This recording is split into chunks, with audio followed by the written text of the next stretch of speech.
because it's a ministry that is supposed to minister, to the poorest of the poor.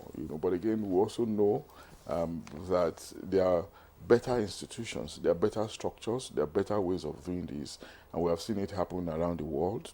The US, for instance, they talk about social security system. In the UK, for instance, they have a sustainable welfare system.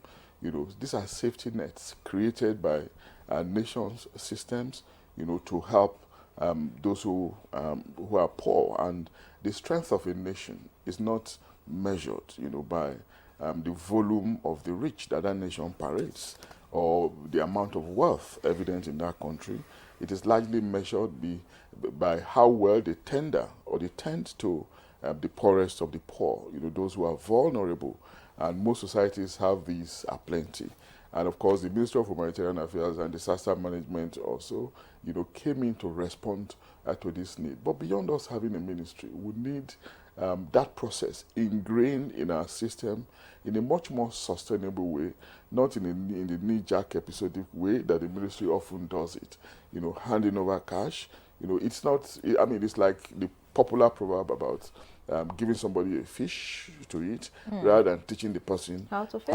how to fish. It just speaks to what we're talking about. We need a system that is much more sustainable, institutional system. By the time we have that system, you see less dependence by the poorest of the poor on people like fellow citizens like them who are supposedly well off.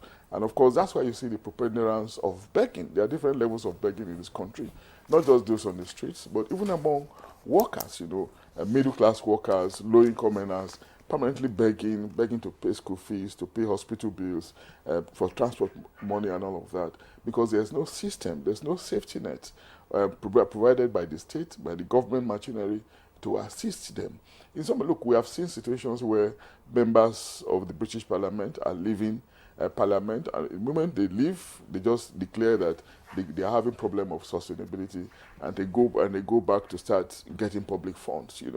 That's the kind of safety net that I think we need. By the time we have this, people will be less disposed to stealing public funds, because in the situation that we're in, people think that they have to steal enough to be able to survive, because once they are out of power or out of government, when the opportunity to pay for public resources is no longer there, nobody takes care of them. So they have to make arrangements for their future.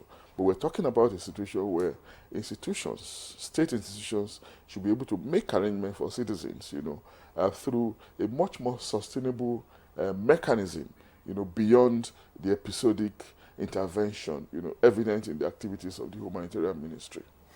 All right.